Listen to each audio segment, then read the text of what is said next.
Despite the problems of online play and how they impact the esports ecosystem, the online realm is where you or I play Counter-Strike largely. We don't tend to go to LANs. Our day-to-day game is played online, and that's where we want to improve. And at Boomio, their duels mod is a very innovative, very exciting way to practice and warm up in a sense that you won't have experienced otherwise unless you've played on it. Because as opposed to going into a DM and practicing your aim and feeling like you've got your bursting down and you're one-tapping with a P250, and then you go into a real game and suddenly you're in a real game and it's a different kind of environment and you don't use any of those techniques and you can't make yourself do those things and you play the angles differently and suddenly all that practice feels like it warmed you up, but it didn't apply. In the duels mod, what's great is they put you and your opponent on either side of specific spots in the game that you might duel at. They might be inside the B site on Mirage and you're over at the bench area. You might be over at short on Mirage at the B site and they might be up in the window, and each of you gets thrown into one of these instances. You take the duel. As soon as one of you dies, there's a reset. You're dropped into a different duel spot. You duel that out and you keep cycling through the duels, and as a result you could play like 20 of these scenarios out in a minute and get very effective in-game style practice that otherwise you wouldn't be able to get without playing a whole game itself and only getting those instances limited occasions, 7-8 times in a half depending on where the enemies go. Now, one of the reasons why I find online play in Counter-Strike, actually all esports games, but Counter-Strike particularly, very problematic is that it doesn't really resemble offline play very much. Despite the fact to the layman, all that changes is the location of where the players are, and as a result, the ping, the internet time it takes for their connections to reach the server being a bit higher and the players not literally being in the same room. To the layman, that's all that's happening, but you look at the nuanced aspects of it, the sophistication of what's going on here, and it's very different, and hence you get very different results. And so, yes, I am very critical, very often, of online play, and make it sound as if it doesn't mean anything, it's meaningless, which is not the case, but that could certainly be how people could characterize my attitude as being very flippant around it. But it's not actually in isolation that I'm critical of online play. If you notice, I generally take the same tack when it comes to any kind of lower level competition, or competition I don't see as comparable to top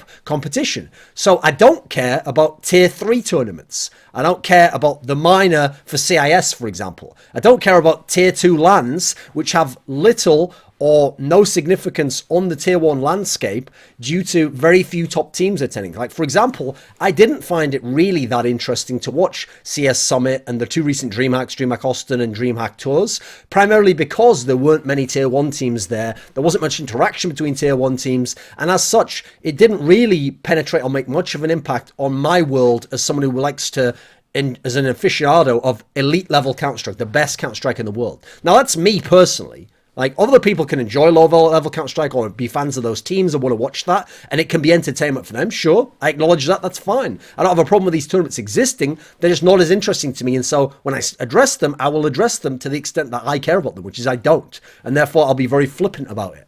Now, the problem is, with online play, it goes even deeper than that. It's not just that I'm disinterested, it's that online play is its own realm, and this is something I will come back to as a theme throughout this video, but because it's its own realm, my problem is when it then interacts as a qualification method to get people to the offline play realm, because those are two different realms with only a very simple and not large overlap. There is an overlap, but it's not always the same, and it's not definite, and there's no set lines as to how it overlaps and what the Venn diagram part in the middle would be. So there's a history throughout Counter-Strike, going back to Counter-Strike 1.6, of online play being used as a qualification method, particularly online leagues, which is obviously one of the reasons why this video is topical, and it affecting and negatively impacting the offline event component of the circuit. So let's just look in CSGO, and let's look at ESL Pro League, the #1 offline league in CSGO.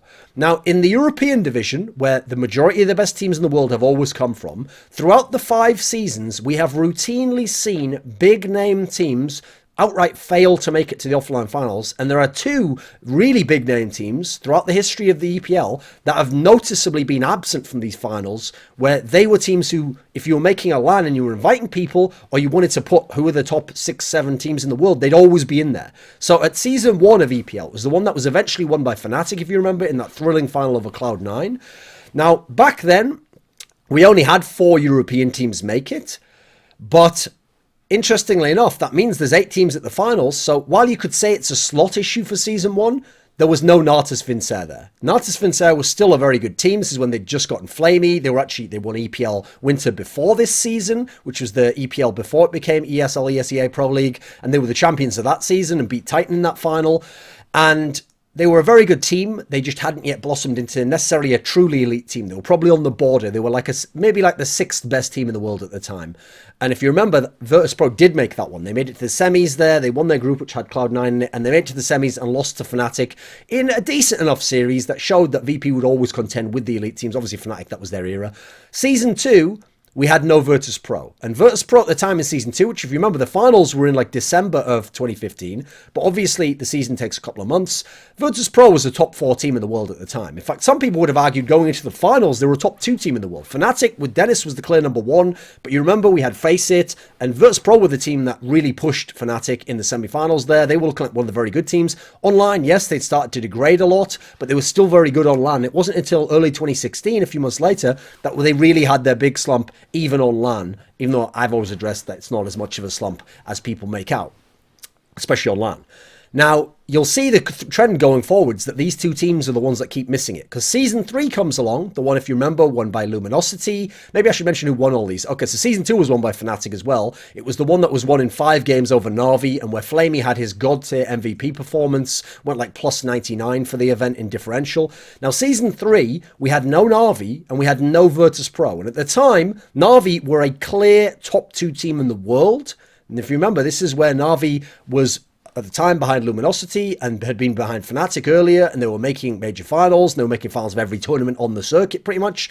So them missing it was egregious, and then Virtus.pro didn't make it, but admittedly this is in Virtus.pro's LAN slump where, yeah, they would only have been a top 8 team. So that was not as egregious, but it continued the trend. Season 3 was where Luminosity won in 5 games over G2, and one of the best finals we've ever seen in Counter-Strike. Shox, I think, was robbed by some other publications of the MVP. He was incredible in that final, and for the whole tournament for that matter. And that's the first event where Scream and Shox went God mode both together offline, and G2 became a contender. Now, Season 4, again, Na'Vi and VP did not make it. Season 4 took place, if you remember, around, I think it was October of 2016. So about 8 months ago, 7-8 months ago. And this was where we had, again, no Na'Vi, no VP, and they were both top 3 teams at the time. Actually, Virtus.pro was considered the best team in the world, and Na'Vi had obviously won ESL 1 New York and then made top 4 at Epicenter, so they were considered the top 3, top 4 team in the world. Simple was arguably the best player in the world. Neither team made it to the offline finals. That was the one that was won by Cloud9 in really shocking fashion, actually dominating the 2 maps they won against SK Gaming in the final, and only narrowly losing the first map Overpass due to an epic comeback by the SK guys. Season 5 is the most recent finals, which is yet to take place, but the season has just finished in EU, and we have no Astralis there, no FaZe, and no Virtus.pro. Now, in terms of Astralis, this is the most egregious one we've ever seen of someone missing the offline final, because Astralis is the number 1 ranked team in the world. They have won more tournaments this year than anyone else. They won the major, and then in general, they have never failed to make top 4 of an offline event with this lineup. They aren't going to be at the offline finals. FaZe are not going to be offline finals. FaZe is one of the hottest teams in the world right now. 3 straight offline finals, won a massive tournament, beat Astralis in the last 2 offline series they've played. Absolutely a top 2, top 3 team, depending on how you break it down in the world right now. Not going to be at the offline finals. Yet, in the past, FaZe teams that were worse than this, without Carrigan, without some of these other players they've got, actually were teams that were doing better than them online in EPL, etc. Then you go and you had the Virtus.pro guys not making it. Now, yes, Virtus.pro have had a bad couple of lands. Most people I know would still rank Virtus.pro a top 4 team, would say Virtus.pro is still, if you put them offline, will be an elite level team. That one's a bit more touch and go, but you see the trend there that Virtus.pro have now gone 4 straight seasons without making the offline finals. So here's an interesting detail.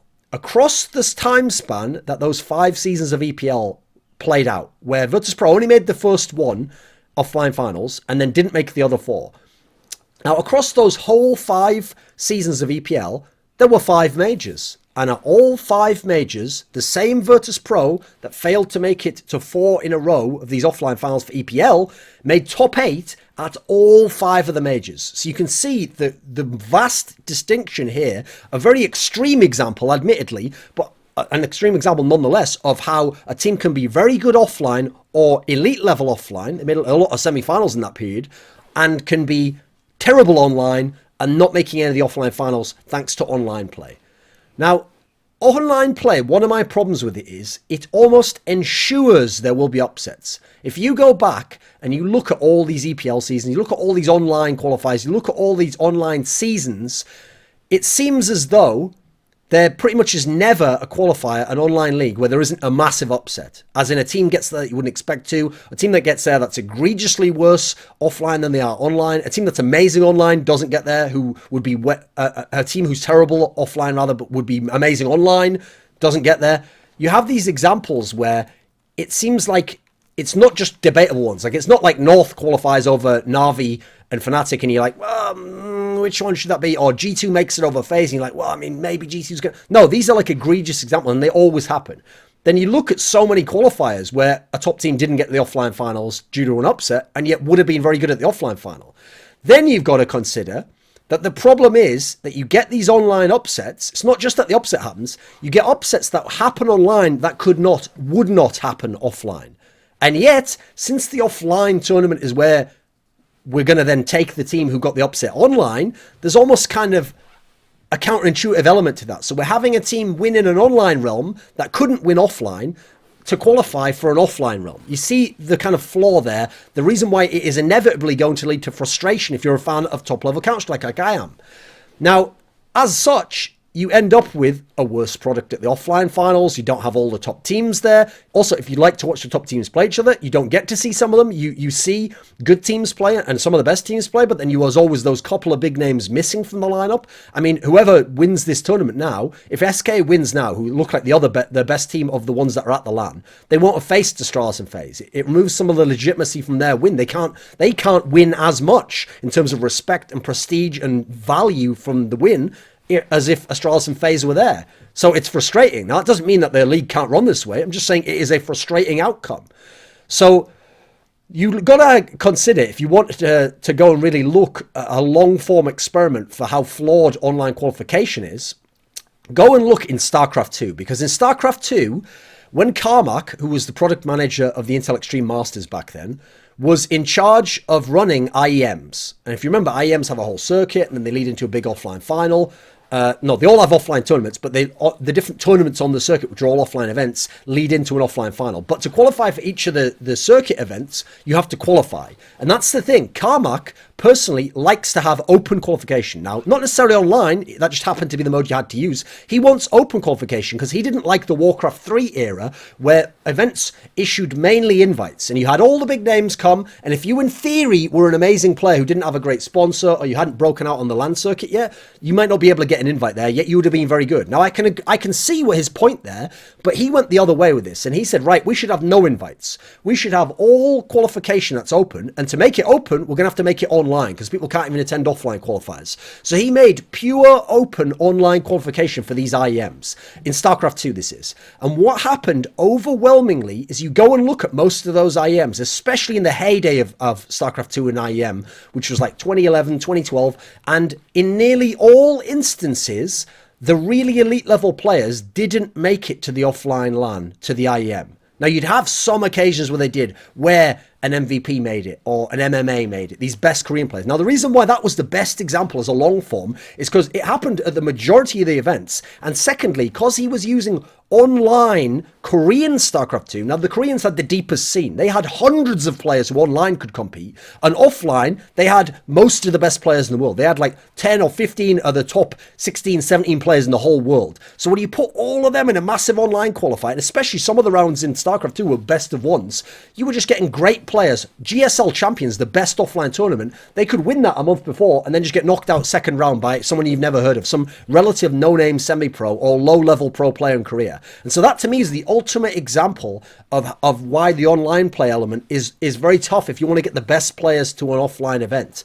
I mean, I always give this analogy of bird strike. So if you fly or pilot a small plane, one with like 1 or 2 engines, and if a flock of birds flies into the engine, famously the engine will blow up, will stop working, and your plane might crash, you might die. Now in this scenario, it's not that a bird is stronger than an engine. It's not that a bird is better than an engine in any conceivable context that we're talking about. That's not the point. The point is that to successfully get the plane to land, you have to navigate through these birds. And these online qualifiers and online leagues, to me, where you play so many matches, are sort of like having to fly through 10 flocks of birds and just hope you can keep dodging. And if you can dodge it all, you're fine. But if you get hit by any of these birds along who aren't that great themselves, they're just a little bird, it can fuck up the whole plan. That's the analogy I often give because it's one that comes from poker. They used to call it donk strike, where a donk, like a bad player, you'd play in these tournament fields and where there's a lot of luck, so I'm going to equate that to online play, in obviously especially no limit Texas Hold'em, where people can just push all in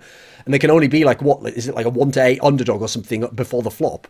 In these kind of scenarios, you can be the best player in the world, the best player of all time, the most consistent player, and you can get knocked out at any point by randomly by a donkey, by a bad player just going all in. Now, that's a very extreme example. Those are very extreme analogies, but they're to illustrate the point.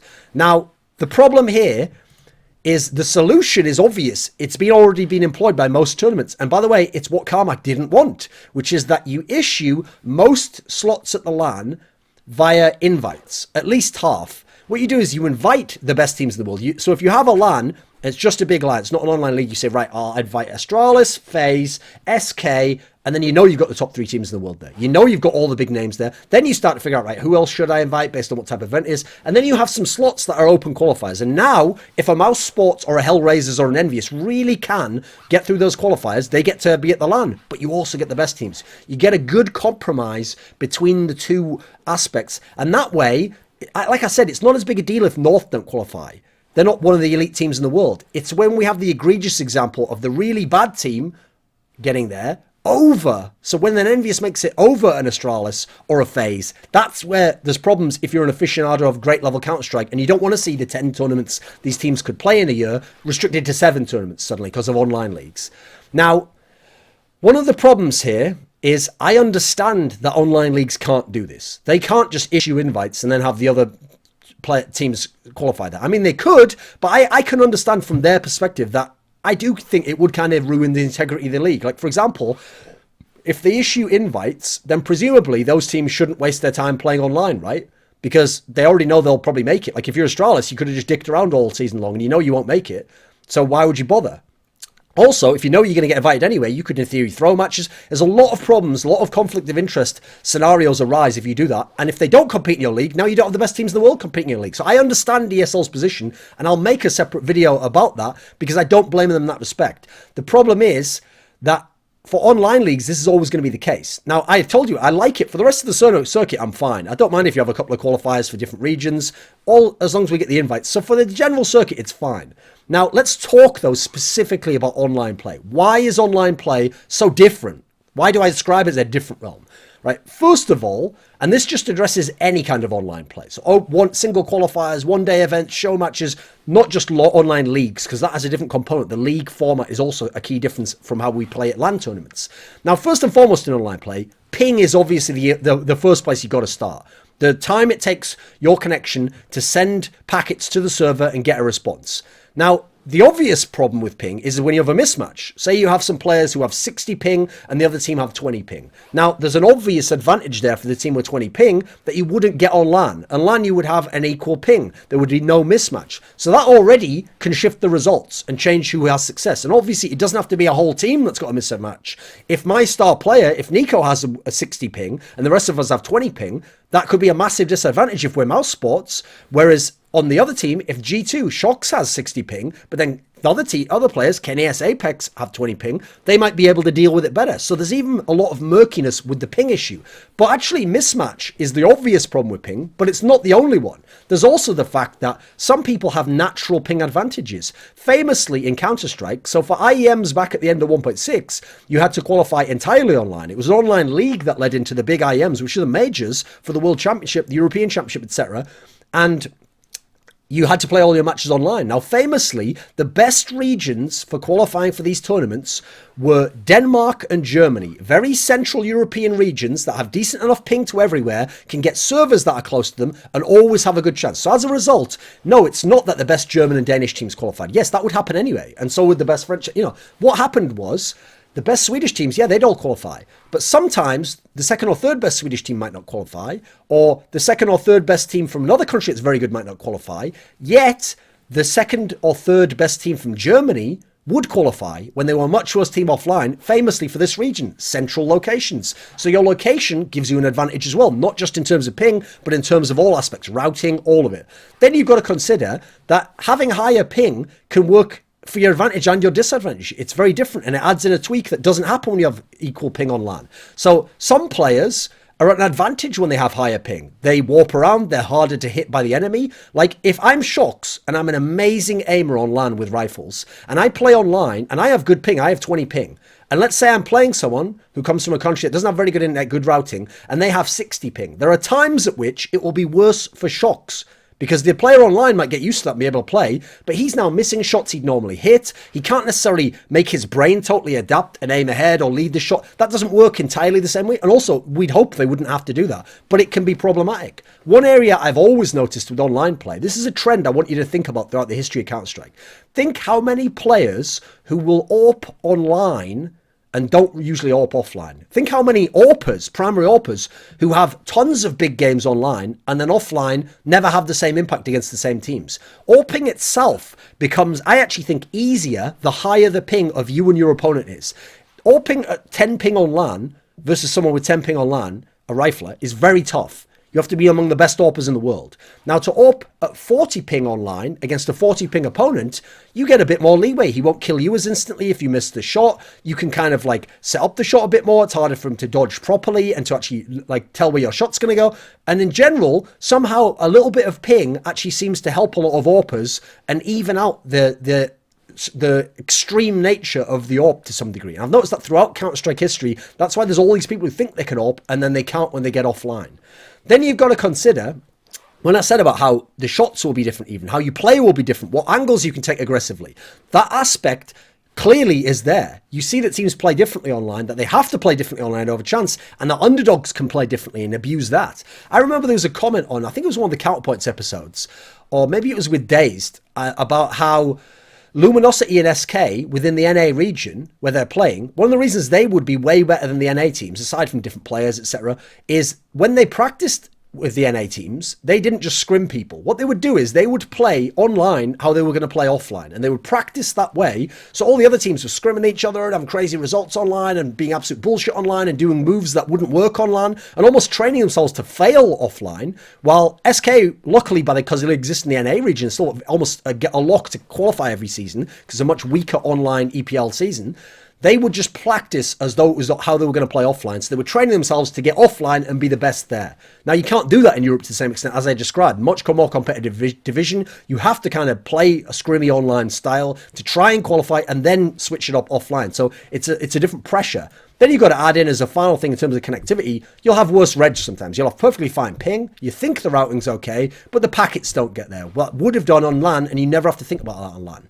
Now, another factor outside of technological or logistical aspects is the mental game. Now, in terms of pressure, there are specific types of pressure that come offline. Yes, there's pressure when you play online. You know, oh, if we lose this game, we don't qualify. That's a certain type of pressure. But there's a different type of pressure that comes with playing offline. I mean, you'll notice that that pressure is attenuated depending even on what component of offline play it is, whether you're in the group stage of a tournament as opposed to being on the stage. That's one of the reasons I love to watch the majors, because when you get to the big stage and you know in your mind it's a major and everyone watching knows it's a major and your opponent knows it's a major, you see the ultimate pressure. Whereas when you have a LAN like the old ESEA LANs at the beginning of CSGO, where it's just in like a hotel ballroom and there isn't really a crowd and everyone isn't playing on a stage, they're just playing in a tournament area and it's very quiet, it actually makes it more like the online component. There's way less pressure. And yeah, people get these big upsets. And famously, NA teams repeatedly got big upsets on LAN in the first couple of years of CSGO at ESEA LANs that they didn't get when they went to the big European LANs or the big majors. They just didn't get these same results because of the lack of pressure. That's a component, I think. Now, I always think of pressure in terms of this psychological weight. Now, it exists in sports. You see people where they're really good basketball players in the NBA in the regular season, but you put them in the playoff series and you put them deep in the playoffs and they play differently. They're not as good. And only the really great players shine at that stage of the tournament consistently. Now, I always think of pressure in Counter-Strike as a ladder. And it goes like this. Each step is a rung, and each player has to ascend the ladder rung by rung by rung. Now, some players can only go one rung at a time and will only get so high and never go further. Prodigies like a Simple or an Eco, maybe they can skip one or two rungs, but they're always going up the rungs. So, interestingly enough, the actual ladder of pressure is also how your career goes. These are the thresholds that you have to pass to become the most accomplished players ever. So rung one on the ladder is just any online match, any kind of competitive online match, just any league, any qualifier, just playing online. That's the type of pressure that some people have to get used to initially. It's step one.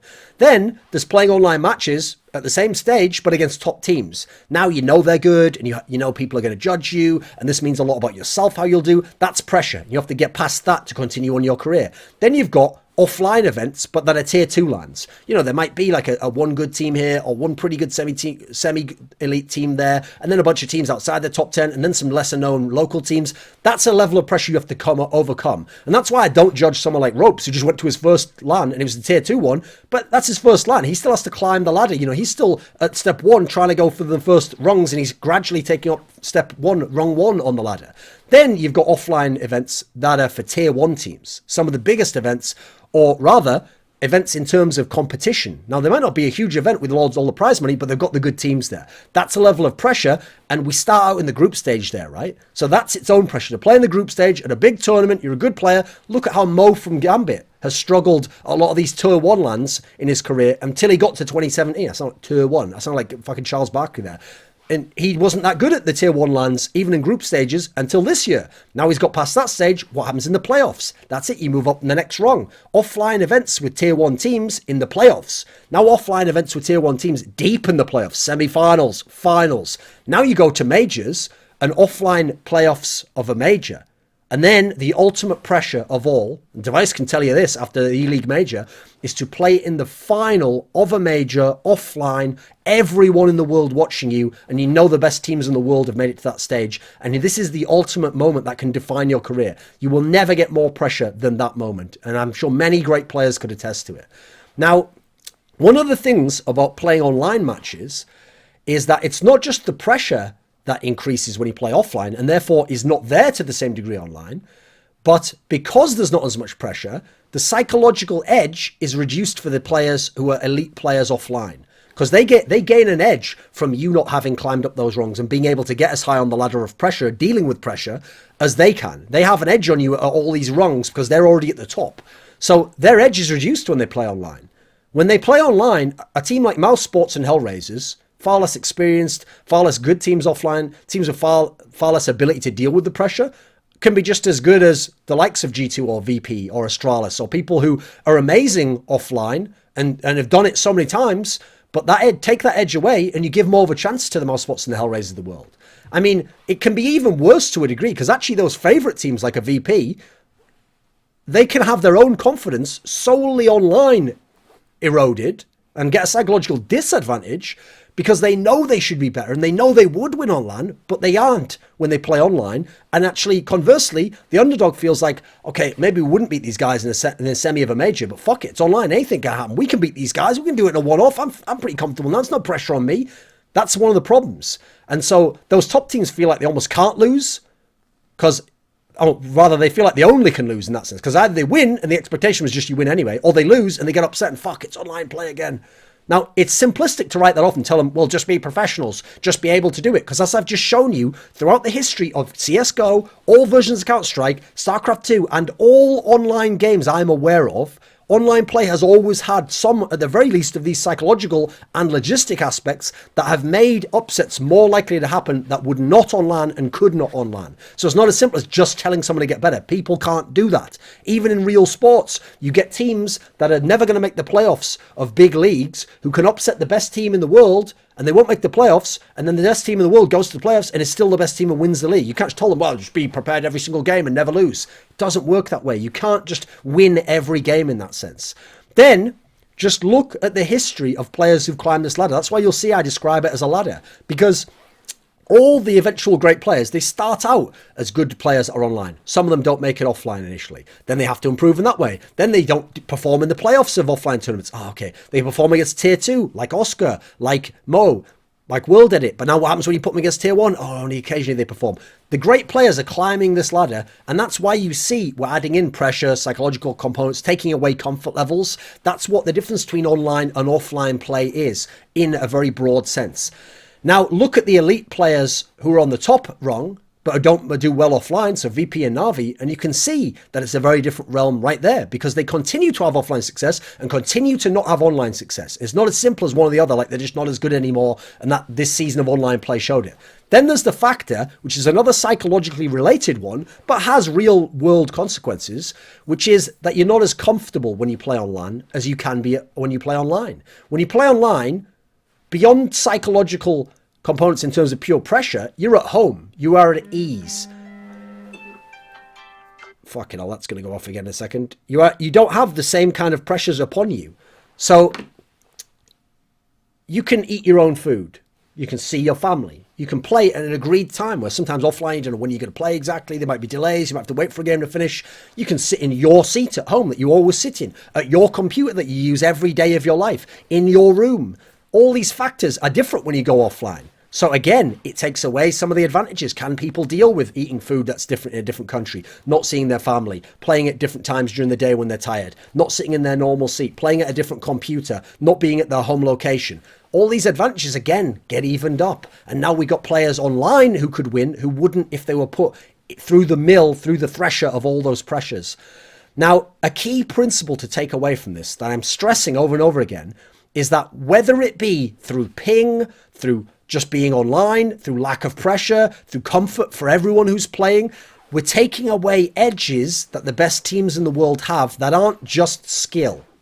Then, and also how you play, because as I said, you play differently online, and the ping and warping, etc., makes it different even how you play. So you can't just play your offline game, which is the best in the world, online. Now we have to consider the league format, because online play is especially noticeably changed when it's league play, because it's a long form approach. We don't have anything like that offline. We don't have offline leagues where you play 20 games, 30 games, and then you go to the playoffs. We don't have anything comparable to that. I mean, we have comparable examples in esports like LCS. And by the way, I don't like those approaches. I find in general, I think if you had a tournament circuit for the teams who play LCS, some months when people are hot, they do like win the tournament, come top 2. But you have to make them play for 3 months, and they might have a bad start and a bad end to the split, and they won't even make the playoffs. So I think you actually would get very different results if you applied the league format to offline play as well.